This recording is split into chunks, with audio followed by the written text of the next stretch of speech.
गुरुर्ब्रह्मा गुरुर्विष्णुर् गुरुर्ब्रह्मा गुरुर्विष्णुर् गुरुर्देवो महेश्वरः गुरुर्देवो महेश्वरः गुरुसाक्षात् परब्रह्म गुरुर्साक्षात् परब्रह्म तस्मै श्री गुरवे नमः तस्मै श्री गुरवे नमः।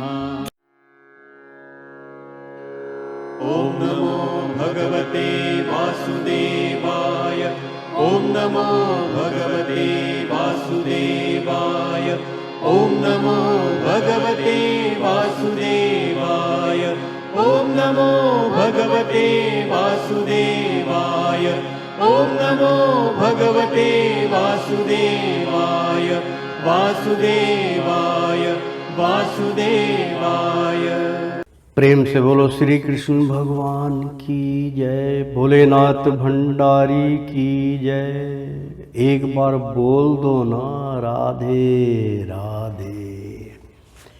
प्यारे भक्तों मित्रों, श्री हरि सचित्र श्री भागवत सुधा सागर सुख सागर भगवान वेद व्यास कृत श्रीमद् भागवत 12 स्कंदों की सरल हिंदी व्याख्या श्लोक सहित प्रस्तुति की जा रही है।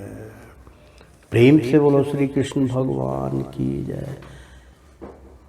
आचार्य श्री राजेंद्र कुमार सूर्यवंशी भगवान विष्णु नारायण की चरणों की धूल उनके शिष्य के मुख के द्वारा ये अमृतपान यज्ञ का प्रसाद आप तक पहुंचा रहे हैं, वितरण कर रहे हैं।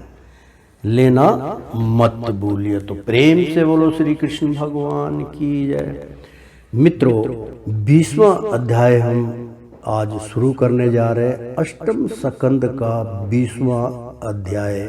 19वें अध्याय में बहुत सुंदर वाणी चल रही थी। स्त्रियों को प्रसन्न करने के लिए हास परिहास में विवाह में कन्या आदि की प्रशंसा करते समय अपनी जीवन का की रक्षा के लिए प्राण संकट उपस्थित होने पर गौ और ब्राह्मण के हित के लिए तथा किसी को मृत्यु से बचाने के लिए असत्य भाषण भी उतना निर्दयनीय नहीं है। प्रेम से बोलो श्री कृष्ण भगवान की जय। मित्रों, श्री भागवत का अष्टम स्कंद का 20वां अध्याय हम शुरू करने जा रहे हैं। तो एक बार प्रेम से बोलो श्री कृष्ण भगवान की जय। 20वां अध्याय। भगवान वामन जी का विराट रूप होकर 2 ही पग से पृथ्वी और स्वर्ग को नाप लेना।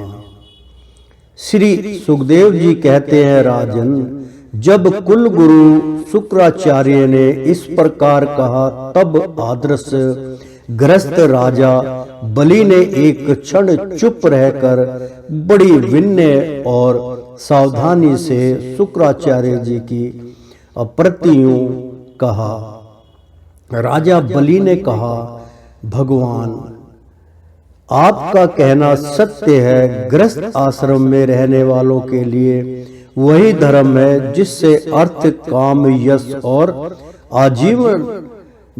आजीविका में कभी किसी प्रकार बाधा ना पड़े।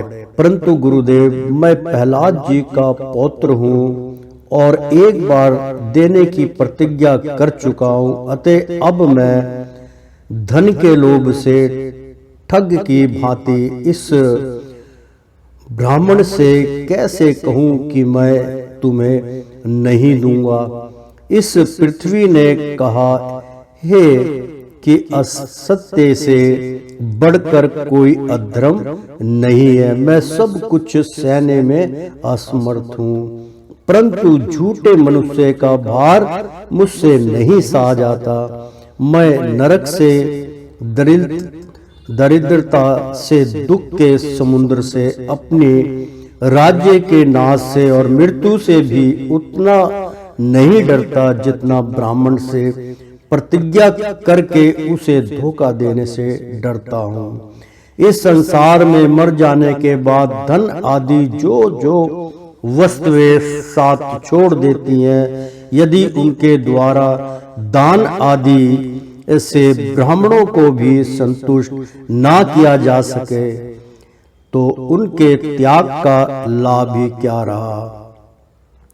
दधीची, शिबी आदि महापुरुषों ने अपने परम प्रिय दुष्ट यज प्राणों का दान करके भी प्राणियों की भलाई की है। फिर पृथ्वी और वास्तुओं को देने में सोच विचार करने की क्या आवश्यकता है। ब्रह्मांड पहले युग में बड़े बड़े दैत्य राजाओं ने इस पृथ्वी का उपभोग किया है। पृथ्वी में उनका सामना करने वाला कोई नहीं था। उनके लोक और परलोक को तो काल खा गया, परंतु उनका यश अभी पृथ्वी पर ज्यों का त्यों बना हुआ है। गुरुदेव, ऐसे लोग संसार में बहुत हैं जो युद्ध में पीठ ना दिखाकर अपने प्राणों की बलि चढ़ा देते हैं, परंतु ऐसे लोग बहुत दुर्लभ हैं जो सत्य पात्र के प्राप्त होने पर श्रद्धा के साथ धन का दान करें। गुरुदेव, यदि उदार और करुणाशील पुरुष अपात्र याचक की कामना पूर्ण करके युगार्थी भोगता है तो वह दुर्गति भी उसके लिए शोभा की बात होती है। फिर आप जैसे ब्रह्मवेता पुरुषों को दान करने से दुख प्राप्त हो तो उसके लिए क्या कहना है। इसलिए मैं इस ब्रह्मचारी की अभिलाषा अवश्य पूर्ण करूंगा।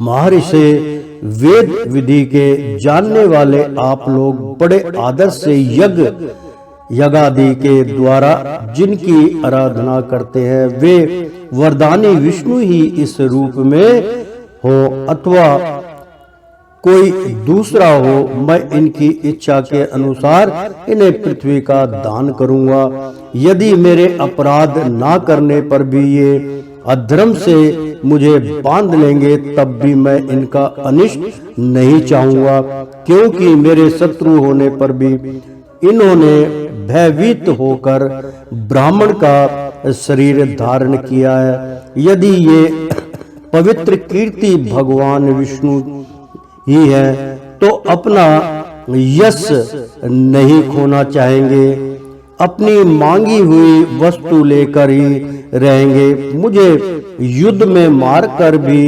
पृथ्वी छीन सकते हैं और यदि कदाचित ये कोई दूसरे ही हैं तो मेरे बाणों की चोट से सदा के लिए रणभूमि में सो जाएंगे। प्रेम से बोलो श्री कृष्ण भगवान की जय।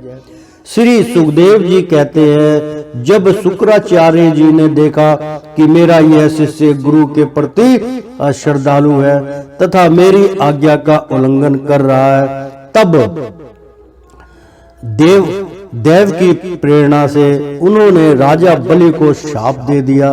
यद्यपि वे सत्य प्रतिज्ञ और उदार होने के कारण आप शाप के पात्र नहीं थे। शुक्राचार्य जी ने कहा, मूर्ख तू है तो अज्ञानी, परंतु अपने को बहुत बड़ा पंडित मानता है। तू मेरी उपेक्षा करके गर्व कर रहा है। तूने मेरी आज्ञा का उल्लंघन किया है, इसलिए शीघ्र ही तू अपनी लक्ष्मी खो बैठेगा। राजा बलि बड़े महात्मा थे। अपने गुरुदेव के साप देने पर भी वे सत्य से नहीं डिगे। उन्होंने वामन भगवान की विधि पूर्वक पूजा की और हाथ में जल लेकर 3 पग भूमि का संकल्प कर दिया। उसी समय राजा बलि की पत्नी विनद्या बलि, जो मोतियों के गहनों से सुसज्जित थी, वहां आई। उसने अपने हाथों वामन भगवान के चरण पखारने के लिए जल से भरा सोने का कलश लाकर दिया। बलि ने स्वयं बड़े आनंद से उनके सुंदर सुंदर युगल चरणों को धोया और उनके चरणों का वह विश्व पावन जल अपने सिर पर चढ़ाया। उस समय आकाश में स्थित देवता, गंधर्व, विद्याधर, सिद्ध, चारण सभी लोग राजा बलि के इस अलौकिक कार्य तथा सरलता की प्रशंसा करते हुए बड़े आनंद से उनके ऊपर दिव्य पुष्पों की वर्षा करने लगे। एक साथ ही हजारों दुंदुभियां बार बार बजने लगी। गंधर्व, किंपुरुष और किन्नर गान करने लगे। अहो धन्य है इन उदार शिरोमणि बलि ने ऐसा काम कर दिखाया जो दूसरों के लिए अत्यंत कठिन है। देखो तो सही, उन्होंने जानबूझकर अपने शत्रु को तीनों लोकों का दान कर दिया। इसी समय एक बड़ी अद्भुत घटना घट गई। अनंत भगवान का वह त्रिगुणात्मक वामन रूप बढ़ने लगा। वह यहाँ तक बढ़ा कि पृथ्वी, आकाश, दिशाएं, स्वर्ग, पताल, समुद्र, पशु, पक्षी, मनुष्य, देवता और ऋषि सब के सब उसी में समा गए। ऋषिवर, ऋषित्वज, आचार्य और सदस्यों के साथ बलि ने समस्त ऐश्वर्यों के एकमात्र स्वामी भगवान के उस त्रिगुणात्मक शरीर में पंचभूत इंद्रियां, उनके विषय, अंतकरण और जीवों के साथ वह संपूर्ण तीन गुणी में जगत देखा। राजा बलि ने विश्व रूप भगवान के चरण तल में रसताल, चरणों में पृथ्वी, पिंडलियों में पर्वत, घुटनों में पक्षी और जांघों में मरुद्रगण को देखा। इसी प्रकार भगवान के वस्त्रों में संध्या, गृह स्थानों में प्रजापति गण, जघन स्थल में अपने सहित समस्त असुर गण, नाभि में आकाश, कोख में सातों समुद्र और वक्ष स्थल में नक्षत्र समूह देखे।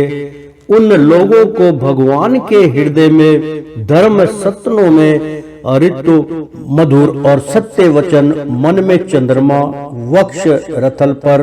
प्रेम से बोलो श्री कृष्ण भगवान की जय। बहुत सुंदर मित्रों प्रसंग चल रहा है कि ऋतु मधुर, बहुत सुहाना मौसम और सत्य वचन, बिल्कुल सत्य का आभास, मन में चंद्रमा, मन में बिल्कुल शिथिलता, ठंड के कोई उत्तेजित नहीं। वक्ष स्थल पर हाथों में कमल लिए लक्ष्मी जी, कंठ में सामवेद और संपूर्ण शब्द मुंह उन्हें दिखे। बहुत सुंदर प्रसंग है मित्रों कि लक्ष्मी जी कंठ में साम वेद और संपूर्ण शब्द समूह उन्हें दिखे। बाहुओं में इंद्र आदि समस्त देवगण, कानों में दिशाएं, मस्तक में स्वर्ण, केशों में मेघवाला, नासिका में वायु, नेत्रों में सूर्य और मुख में अग्नि दिखाई पड़ी। वाणी में वेद, रसना में वरुण, भौं में विधि और निषेध, पलकों में दिन और रात, विश्व रूप के ललाट में क्रोध और नीचे के ओठ में लोग के दर्शन हुए। परीक्षित, उनके स्पर्श में काम, वीर्य में जल, पीठ में अधर्म, पद विनाश में यज्ञ, छाया में मृत्यु, हंसी में माया और शरीर के रोमों में सब प्रकार की औषधियां थी। उनकी नाड़ियों में नदियां, नखूनों में शिलाएं और बुद्धि में ब्रह्मा, देवता एवं ऋषिगण दिख पड़े। इस प्रकार वीरवर बलि ने भगवान की इंद्रियों और शरीर में सभी चराचर प्राणियों का दर्शन किया। प्रेम से बोलो विष्णु भगवान की जय। परीक्षित, स्वर आत्मा भगवान में यह संपूर्ण जगत देखकर सब के सब दैत्य अत्यंत भयभीत हो गए। इसी समय भगवान के पास असहा तेज वाला शुद्ध दर्शन चक्र गरजते हुए मेघ के समान भयंकर टंगार करने वाला शंख धनुष, बादल की तरह गंभीर शब्द करने वाला पांचजन्य शंख, विष्णु भगवान की अत्यंत वेगवती कौमोद की गदा, 100 चंद्रकार चिन्हों वाली ढाल और विदाधार नाम की तलवार, अच्छे बाणों से भरे 2 तरकस तथा लोकपालों के सहित भगवान के सुनंद आदि पार्षद गण सेवा करने के लिए उपस्थित हो गए। उस समय भगवान की बड़ी शोभा हुई। मस्तक पर मुकुट, बाहों में बाजूबंद, कानों में मकराकृत कुंडल, वक्ष स्थल पर श्री वस्त्र चिन्ह, गले में कौस्तुंभी मणि, कमर में मेखला और कंधे पर पीतांबर शोभायमान हो रहा था। वे 5 प्रकार के पुष्पों की बनी वनमाला धारण किए हुए थे, जिस पर मधुलोभी और गुंजार कर रहे थे। उन्होंने अपने एक पग से बलि की सारी पृथ्वी नाप ली, शरीर से आकाश और भुजाओं से दिशाएं घेर ली।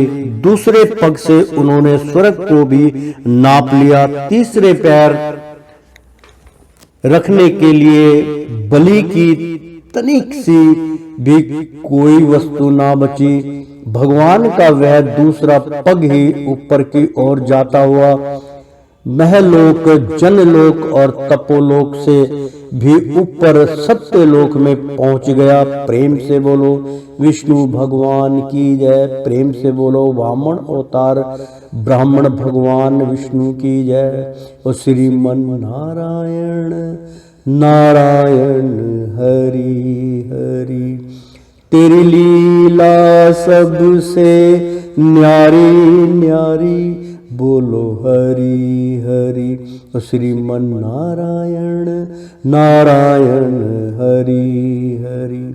प्यारे भक्तों, मित्रों, अहम प्रसंग चल रहा है।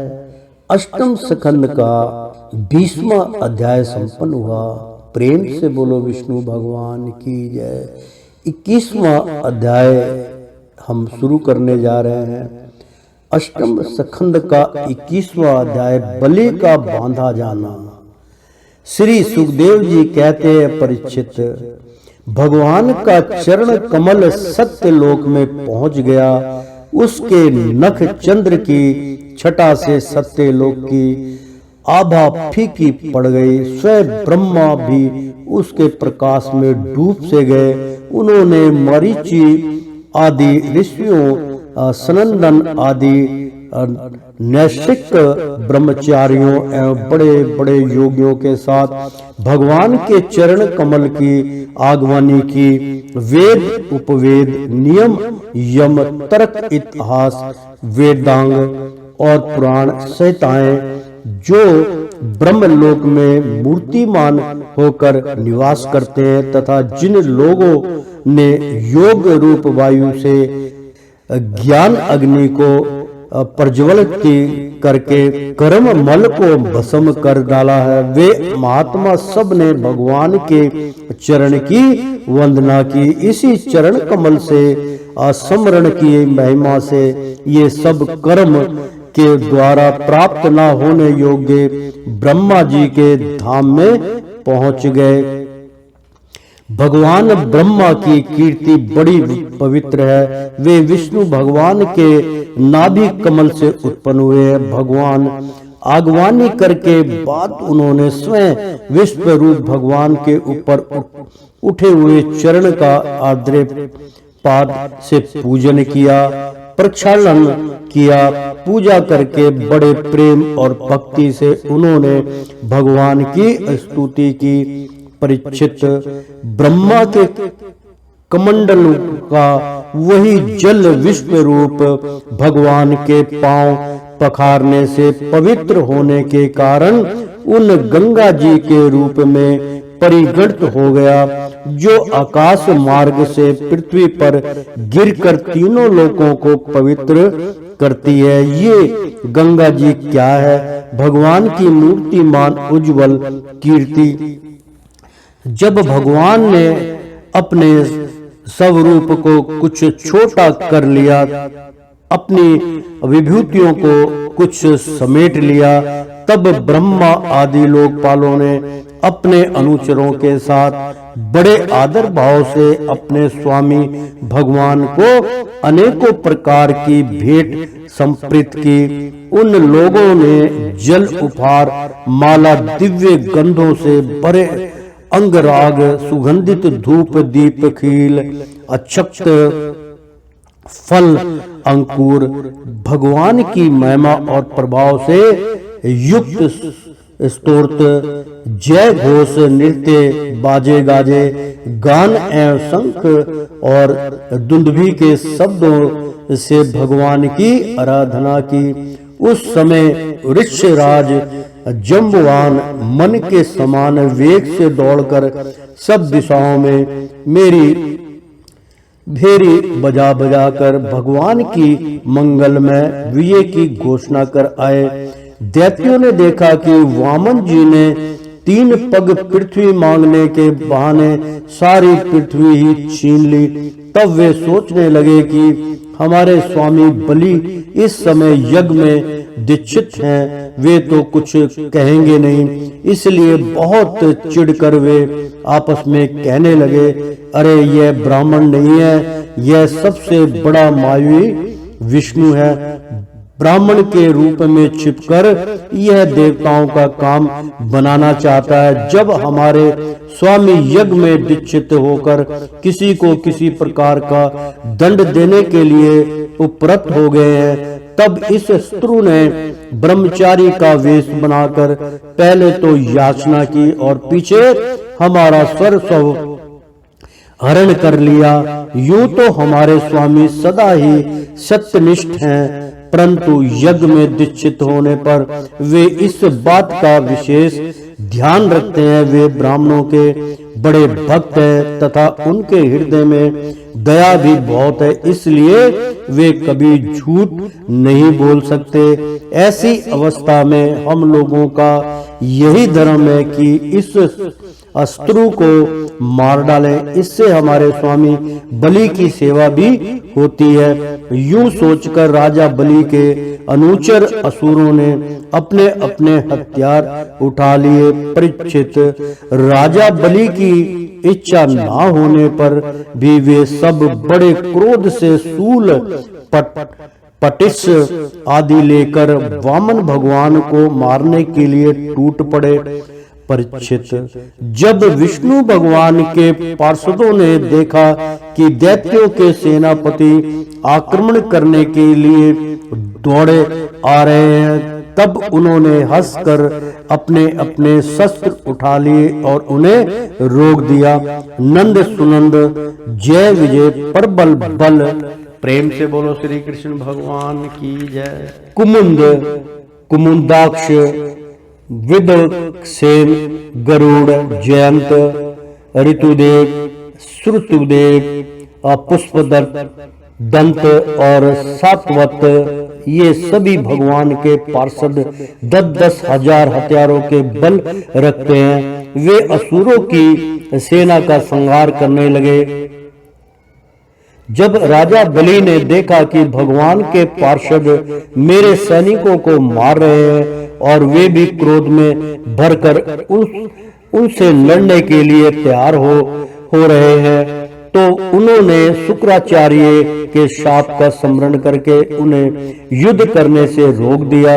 उन्होंने विप्रावचित, चितिराव, नेमी आदि दैत्यों को संबोधित करके कहा, भाइयों मेरी बात सुनो, लड़ो मत। वापस लौट जाओ, यह समय हमारे कार्य के अनुकूल नहीं है। दैत्यो जो काल समस्त प्राणियों को सुख और दुख देने की असमर्थ्य रखता है, उसे यदि कोई पुरुष चाहे कि मैं अपने प्रयत्नों से दबा दूं, तो यह उसकी शक्ति से बाहर है। जो पहले हमारी उन्नति और देवताओं की अवनति के कारण हुए थे, वही काल भगवान अब उनकी उन्नति और हमारी अवनति के कारण हो रहे हैं। प्रेम से बोलो श्री कृष्ण भगवान की जय। बल मंत्री, बुद्धि, दुर्ग, मंत्र, औषधि और समाधि उपाय, इनमें से किसी भी साधन के द्वारा अथवा सबके द्वारा मनुष्य काल पर विजय नहीं प्राप्त कर सकता। जब दैव तुम लोगों के अनुकूल था, तब तुम लोगों ने भगवान के इन पार्षदों को कई बार जीत लिया था, पर देखो आज वे ही युद्ध में हम पर विजय प्राप्त करके सिंहनाद कर रहे हैं। यदि देव हमारे अनुकूल हो जाएगा तो हम भी इन्हें जीत लेंगे। इसलिए उस समय की प्रतीक्षा करो जो हमारी कार्य सिद्धि के लिए अनुकूल हो। श्री सुखदेव जी कहते हैं, राजा परीक्षित अपने स्वामी बलि की बात सुनकर भगवान के पार्षदों से हारे हुए दानव और दैत्य सेनापति रसताल में चले गए। उनके जाने के बाद भगवान के हृदय की बात जानकर पक्षीराज गरुड़ ने वरुण के पासों से बलि को बांध दिया। उस दिन उनके अश्वमेघ यज्ञ में सोमपान होने वाला था। जब सर्व शक्तिमान भगवान विष्णु ने बलि को इस प्रकार बंधवा दिया, तब पृथ्वी, आकाश और समस्त दिशाओं में लोग हाय हाय करने लगे। यद्यपि बलि वरुण के पासों से बंधे हुए थे, उनकी संपत्ति भी उनके हाथों से निकल गई थी, फिर भी उनकी बुद्धि निशात्मक थी और सब लोग उनके उदार यश का गान कर रहे थे।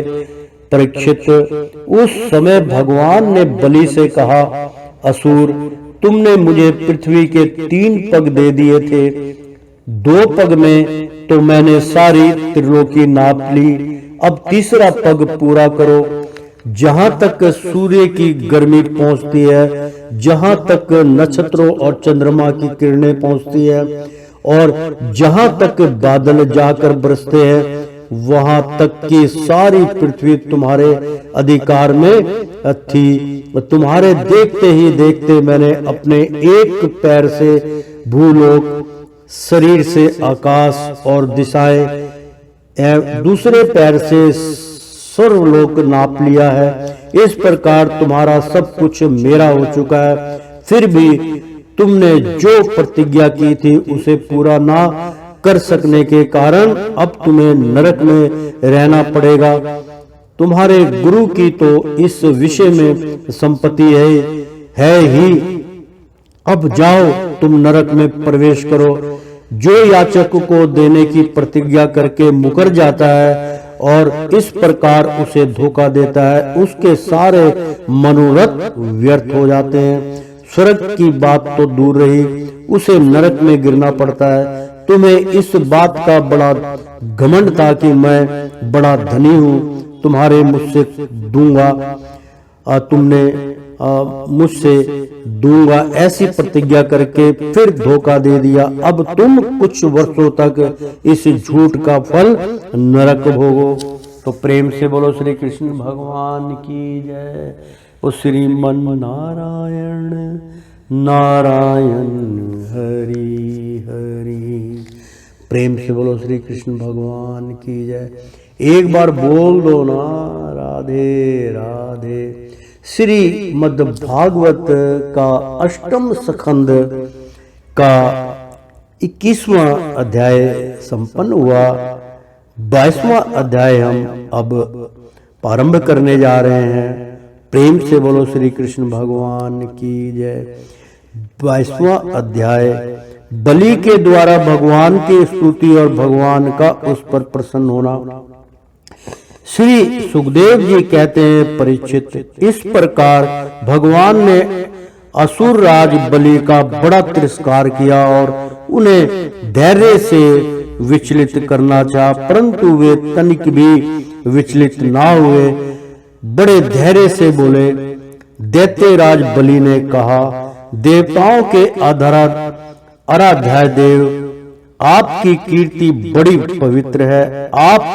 क्या आप मेरी बात को असत्य समझते हैं? ऐसा नहीं है, मैं उसे सत्य कर दिखाता हूँ। आप धोखे में नहीं पड़ेंगे। आप कृपा करके अपना तीसरा पग मेरे सिर पर रख दीजिए। मुझे नरक में जाने का अथवा राज्य से च्युत होने का भय नहीं है। मैं पास में बंधने अथवा अपार दुख में पड़ने से भी नहीं डरता। मेरे पास फूटी कौड़ी भी ना रहे अथवा आप मुझे घोर दंड दें, यह भी मेरे भय का कारण नहीं है। मैं डरता हूँ तो केवल अपनी आप कीर्ति से, अपने पूजनीय गुरुजनों के द्वारा दिया हुआ दंड तो जीव मात्र के लिए अत्यंत वांछनीय है, क्योंकि वैसा दंड माता पिता भाई और सुहृद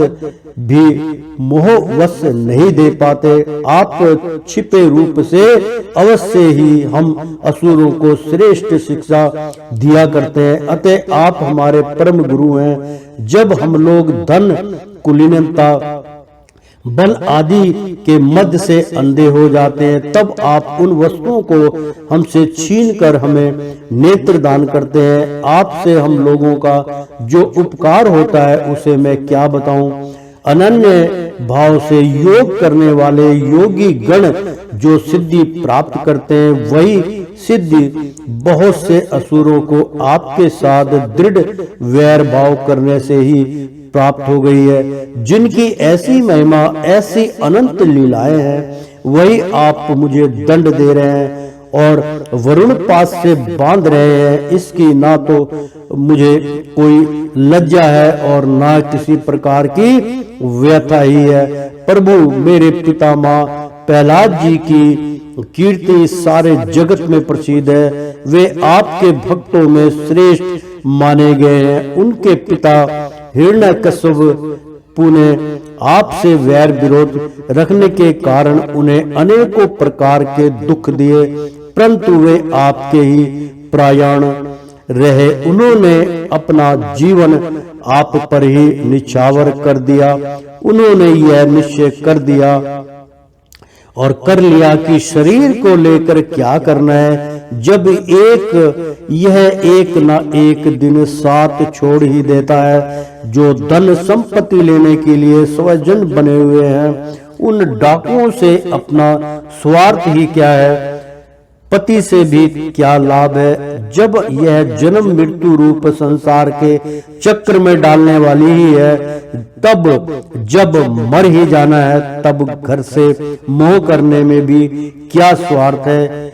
इन सब वस्तुओं में उलझ जाना तो केवल अपनी आयु खो देना ही है। ऐसा निश्चय करके मेरे पितामह प्रहलाद जी ने यह जानते हुए भी कि आप लौकिक दृष्टि से उनके भाई बंधुओं के नाश करने वाले शत्रु हैं, फिर आपके ही भय रहित एवं अविनाशी चक्र कमलों की शरण ग्रहण की थी, क्यों ना हो वे संसार से परम विरक्त आगाध बोध संपन्न उदार हृदय एवं संत शिरोमणि जो है, आप इस दृष्टि से मेरे भी शत्रु है। फिर भी विधाता ने मुझे बलात् ऐश्वर्य लक्ष्मी से अलग करके आपके पास पहुंचा दिया है। अच्छा ही हुआ, क्योंकि ऐश्वर्य लक्ष्मी के कारण जीव की बुद्धि जड़ हो जाती है और वह यह नहीं समझ पाता कि मेरे यह जीवन मृत्यु के पंजे में पड़ा हुआ और अनित्य है। श्री सुखदेव जी कहते हैं, परीक्षित, राजा बलि इस प्रकार कह ही रहे थे कि उदय होते हुए चंद्रमा के समान भगवान के प्रेम पात्र प्रहलाद जी वहां आ पहुंचे। राजा बलि ने देखा कि मेरे पितामह बड़े श्री संपन्न है, कमल के समान कोमल नेत्र हैं, लंबी लंबी भुजाएं हैं, सुंदर ऊंचे और श्यामल शरीर पर पीताम्बर धारण किए हुए हैं। बलि इस समय वरुण पास में बंधे हुए थे, इसलिए प्रहलाद जी के आने पर जैसे पहले वे उनकी पूजा किया करते थे उस प्रकार ना कर सके। उनके नेत्र आंसुओं से चंचल हो उठे, लज्जा के सारे मारे मुंह नीचा हो गया। उन्होंने केवल सिर झुकाकर उन्हें नमस्कार किया। प्रहलाद जी ने देखा कि भक्त वत्सल भगवान वहीं विराजमान है और सुनंद आनंद आदि पार्षद उनकी सेवा कर रहे हैं। प्रेम के उद्रेकस से प्रहलाद जी का शरीर पुलकित हो गया, उनकी आंखों में आंसू छलक आए। वे आनंद पूर्ण हृदय से सिर झुकाए अपने स्वामी के पास गए और पृथ्वी पर सिर रखकर उन्हें अष्टांग प्रणाम किया। प्रेम से बोलो प्रहलाद जी की जय, विष्णु भगवान की जय। प्रहलाद जी ने कहा, प्रभु आपने ही बलि को यह ऐश्वर्य पूर्ण इंद्र पद दिया था, अब आज अपने ही उच्च से छीन लिया। आपका देना जैसा सुंदर है वैसा ही सुंदर लेना भी। मैं समझता हूँ कि आपने इस पर बड़ी भारी कृपा की है, जो आत्मा को मोहित करने वाली राज्य लक्ष्मी से इसे अलग कर दिया। प्रभु लक्ष्मी के मद से तो विद्वान पुरुष भी मोहित हो जाते हैं, उसके रहते भला अपने वास्तविक स्वरूप को ठीक ठीक कौन जान सकता है। अतः उस लक्ष्मी को छीनकर महान उपकार करने वाला समस्त जगत के महान ईश्वर सबके हृदय में विराजमान और सबके परम साक्षी श्री नारायण देव को मैं नमस्कार करता हूँ। श्री सुखदेव जी कहते हैं, परीक्षित प्रहलाद जी अंजलि बांधकर खड़े थे। उनके सामने ही भगवान ब्रह्मा जी ने वामन भगवान से कुछ कहना चाहा, परंतु इतने में ही राजा बलि की परम साध्वी पत्नी विनद्यावली ने अपने पति को बंधा देखकर भयभीत हो भगवान के चरणों में प्रणाम किया और हाथ जोड़कर मुंह नीचा कर वह भगवान से बोली। प्रेम से बोलो श्री कृष्ण भगवान की जय। विंध्यावली ने कहा, प्रभु आपने अपनी कीड़ा के लिए ही इस संपूर्ण जगत की रचना की है। जो लोग कुबुद्धि हैं वे ही अपने को इसका स्वामी मानते हैं। जब आप ही इसके कर्ता भर्ता और सहंतरा है, तब आपकी माया से मोहित होकर अपने को झूठ मूठ करता मानने वाले निर्लज आपको संपूर्ण क्या करेंगे। ब्रह्मा जी ने कहा, समस्त प्राणियों के जीवन दाता, उनके स्वामी और जगत स्वरूप देवादेव प्रभु, अब आप इसे छोड़ दीजिए। आपने इसका सर्वस्व ले लिया है, अतः अब यह दंड का पात्र नहीं है। इसने अपनी सारी भूमि और पुण्य कर्मों से उपार्जित स्वर्ग आदि लोग अपना सर्वस्व तथा आत्मा तक आपको संप्रेत कर दिया है। ऐसे करते समय इसकी बुद्धि स्थिर रही है, यह धैर्य से च्युत नहीं हुआ है। प्रभु, जो मनुष्य सच्चे हृदय से कृपणता छोड़कर आपके चरणों में जल का आदर देता है और केवल द्रुवादल से भी आपकी सच्ची पूजा करता है, उसे भी उत्तम गति की प्राप्ति होती है। फिर बलि ने तो बड़ी प्रसन्नता से धैर्य और स्थिरता पूर्वक आपको त्रिलोकी का दान कर दिया है, तब यह दुख का भागी कैसे हो सकता है। श्री भगवान ने कहा, ब्रह्मा जी, मैं जिस पर कृपा करता हूँ उसका धन छीन लिया करता हूँ, क्योंकि जब मनुष्य धन के मद से मतवाला हो जाता है तब मेरा और लोगों का तिरस्कार करने लगता है। यह जीव अपने कर्मों के कारण विवश होकर अनेक योनियों में भटकता रहता है। जब कभी मेरी बड़ी कृपा से मनुष्य का शरीर प्राप्त करता है, मनुष्य योनि में जन्म लेकर यदि कुलीनता, कर्म, अवस्था, रूप, विद्या, ऐश्वर्य और धन आदि के कारण घमंड ना हो जाए तो समझना चाहिए कि मेरी बड़ी ही कृपा है। और कुलीनता आदि बहुत से ऐसे कारण हैं जो अभिमान और जड़ता आदि उत्पन्न करके मनुष्य को कल्याण के समस्त साधनों से वंचित कर देते हैं। परंतु जो मेरे शरणागत होते हैं वे इनसे मोहित नहीं होते। यह बलि, दानव और दैत्य दोनों ही वंशों में अग्रगण्य और उनकी कीर्ति बढ़ाने वाले हैं। इसने उस माया पर विजय प्राप्त कर ली है जिसे जीतना अत्यंत कठिन है। तुम देख ही रहे हो, इतना दुख भोगने पर भी यह मोहित नहीं हुआ। इसका धन छीन लिया, राजपद से अलग कर दिया, तरह तरह के आक्षेप किए, शत्रुओं ने बांध लिया, भाव बंधु छोड़कर चले गए। इतनी याचनाएं भोगनी पड़ी, यहाँ तक कि गुरुदेव ने भी इसको डांटा, फटकारा और शाप तक दे दिया। परंतु इस दृढ़ व्रती ने अपनी प्रतिज्ञा नहीं छोड़ी। मैंने इससे छली भरी बातें की, मन में छल रखकर धर्म का उपदेश किया, परंतु इस सत्यवादी ने अपना धर्म ना छोड़ा। अतः मैंने इसे वह स्थान दिया है जो बड़े बड़े देवताओं को भी बड़ी कठिनाइयों से प्राप्त होता है। सर्वाणी मनवंतर में यह मेरा परम भक्त इंद्र होगा। जब तक यह विश्व कर्मों के बनाए हुए सुतल लोक में रहे, यहाँ वहाँ रहने वाले लोग मेरी कृपा दृष्टि का अनुभव करते हैं। इसलिए उन्हें शारीरिक अथवा मानसिक रोग, थकावट, तंद्रा, बाहरी या भीतरी शत्रुओं से पराजय और किसी प्रकार के विघ्नों का सामना नहीं करना पड़ता। बलि को संबोधित कर, महाराज इंद्रसेन तुम्हारा कल्याण हो।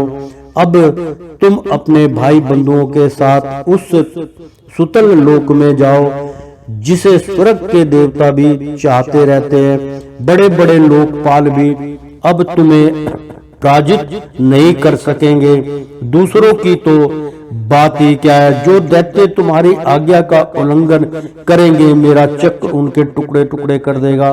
मैं तुम्हारी और तुम्हारे अनुचरों की और भोग सामग्री की भी सब प्रकार से विघ्नों से रक्षा करूंगा। वीर बलि, तुम मुझे वहां सदा सर्वदा अपने पास ही देखोगे। दानव और दैत्यों के संसर्ग से तुम्हारा जो कुछ असुर भाव होगा वह मेरे प्रभाव से तुरंत दब जाएगा और नष्ट हो जाएगा। प्रेम से बोलो श्री कृष्ण भगवान की जय। ओ श्रीमन नारायण नारायण हरि हरि, ओ लक्ष्मी नारायण नारायण हरि हरि। प्रेम से बोलो श्री कृष्ण भगवान की जय। एक बार बोल दो ना, राधे राधे। श्रीमद् भागवत का अष्टम स्कंद का 22वां अध्याय संपन्न हुआ। 23वां अध्याय हम अब शुरू करने जा रहे हैं। एक बार तय दिल से बोलो शंकर भगवान की जय, भोलेनाथ भंडारी की जय, माता पार्वती की जय। प्रेम से बोलो विष्णु भगवान की जय।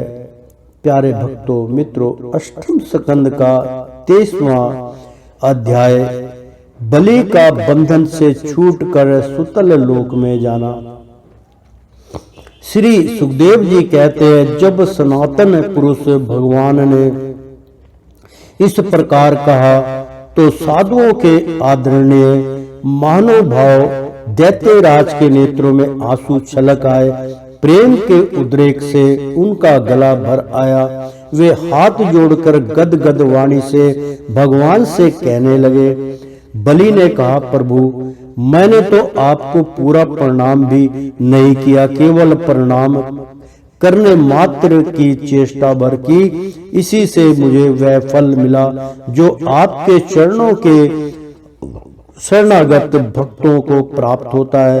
बड़े बड़े लोकपाल और देवताओं पर आपने जो कृपा कभी नहीं की, वह मुझे जैसे नीच असुर को सहज ही प्राप्त हो गई। श्री सुखदेव जी कहते हैं, परीक्षित यूं कहते ही बलि वरुण के पासों से मुक्त हो गए।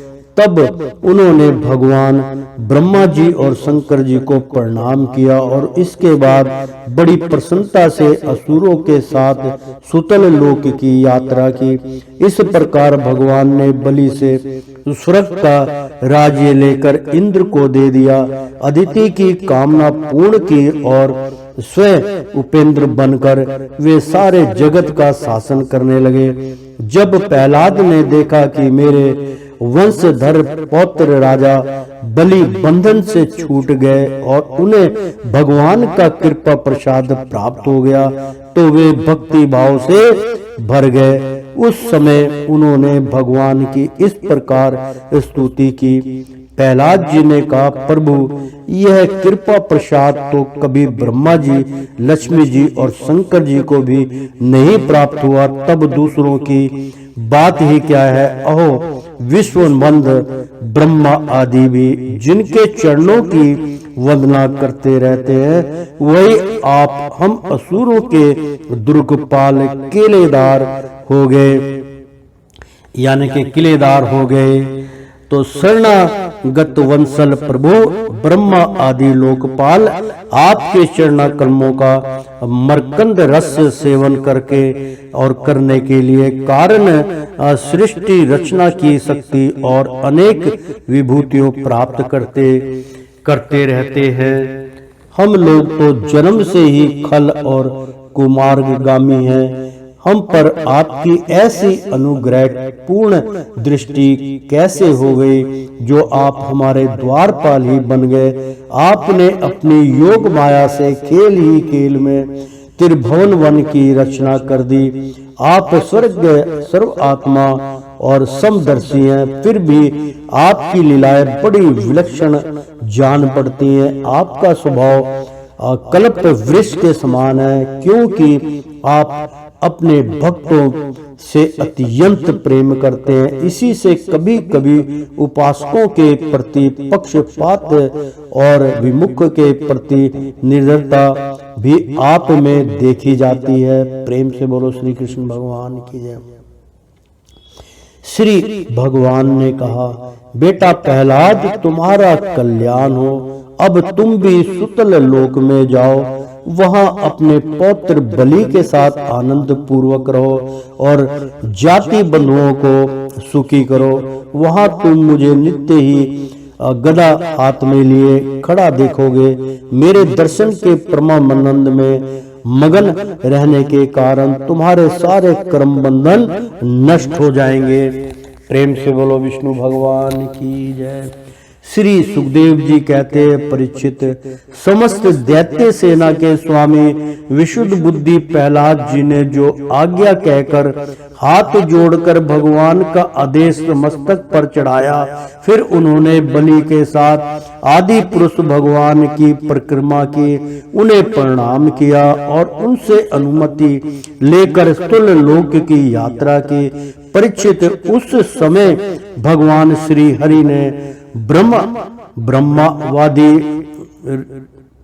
ऋत्विजों की सभा में अपने पास ही बैठे हुए शुक्राचार्य जी से कहा, ब्राह्मण आपका शिष्य यज्ञ कर रहा था, उसमें जो त्रुटि रह गई है उसे आप पूर्ण कर दीजिए, क्योंकि कर्म करने में जो कुछ भूल चूक हो जाती है वह ब्राह्मणों की कृपा दृष्टि से सुधर जाती है। शुक्राचार्य जी ने कहा, भगवान जिसने अपना समस्त कर्म संप्रित करके सब प्रकार से यज्ञेश्वर यज्ञ पुरुष आपकी पूजा की है, उसके कर्म में कोई त्रुटि कोई विषमता कैसे रह सकती है? क्योंकि मंत्रों की अनुष्ठान पद्धति की देश काल पात्र और वस्तु की सारी भूलें आपके नाम संकीर्तन मात्र से सुधर जाती हैं। आपका नाम सारी त्रुटियों को पूर्ण कर देता है। तथापि अनंत अब आप स्वयं कह रहे हैं, तब मैं आपकी आज्ञा का अवश्य पालन करूंगा। मनुष्य के लिए सबसे बड़ा कल्याण का साधन यही है कि वह आपकी आज्ञा का पालन करे। प्रेम से बोलो विष्णु भगवान की जय, शुक्राचार्य भगवान की जय।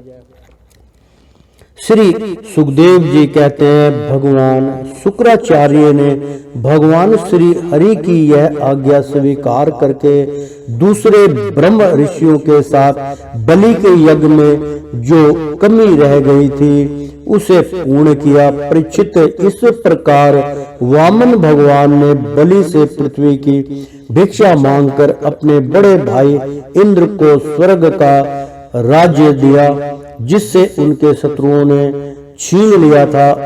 इसके बाद प्रजापतियों के स्वामी ब्रह्मा जी ने देव ऋषि पितर मनु, दक्ष, भृगु, अंगिरा, सनत कुमार और शंकर जी के साथ कश्यप एवं अदिति के प्रसन्नता के लिए तथा संपूर्ण प्राणियों के अभ्युदय के लिए समस्त लोग और लोकपालों के स्वामी के पद पर वामन भगवान का अभिषेक कर दिया। प्रेम से बोलो श्री कृष्ण भगवान की जय। परीक्षित, वेद समस्त देवता धर्म यश लक्ष्मी मंगल वर्त स्वर और अपवर्ग सबके रक्षक के रूप में सबके परम कल्याण के लिए सर्वशक्तिमान वामन भगवान को उन्होंने उपेंद्र का पद दिया। उसे समय सभी प्राणियों के अत्यंत आनंद हुआ। प्रेम से बोलो विष्णु भगवान की जय। इसके बाद ब्रह्मा जी के अनुमति से लोकपालों के साथ देवराज इंद्र ने वामन भगवान को सबसे आगे विमान पर बैठाया और अपने साथ स्वर्ग लिवा ले गए। इंद्र को एक तो त्रिभुवन का राज्य मिल गया और दूसरे वामन भगवान के करक कमलों की छत्र छाया सर्वश्रेष्ठ ऐश्वर्य लक्ष्मी उनकी सेवा करने लगी और वे निर्भय होकर आनंदोत्सव मनाने लगे। ब्रह्मा, शंकर, सनत कुमार, भृगु आदि मुनि पितर सारे भूत सिद्ध और विमानरोही देवगण भगवान के इस परम अद्भुत एवं अत्यंत महान कर्म का गान करते हुए अपने अपने लोक को चले गए और सब ने आदित्य की भी बड़ी प्रशंसा की। प्रेम से बोलो श्री कृष्ण भगवान की जय। परीक्षित, तुम्हें मैंने भगवान की यह सब लीला सुनाई, इससे सुनने वालों के सारे पाप छूट जाते हैं। भगवान की लीलाएं अनंत हैं, उनकी महिमा अपार है। जो मनुष्य उसका पार पाना चाहता है वह मानो पृथ्वी के परमाणुओं को गिन डालना चाहता है। भगवान के संबंध में मंत्रदिष्टा महर्षि वशिष्ठ ने वेदों में कहा है कि ऐसा पुरुष ना कभी हुआ, ना है और ना होगा जो भगवान की महिमा का पार पा सके।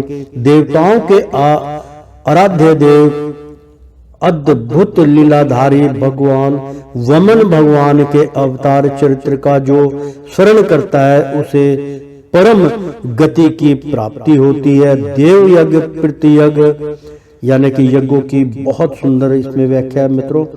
देव यज्ञ, पितृ यज्ञ और मनुष्य यज्ञ किसी भी कर्म का अनुष्ठान करते समय जहां जहां भगवान की इस लीला का कीर्तन होता है वह कर्म सफलता पूर्वक संपन्न हो जाता है। यह बड़े बड़े महात्माओं का अनुभव है। तो प्रेम से बोलो श्री कृष्ण भगवान की जय।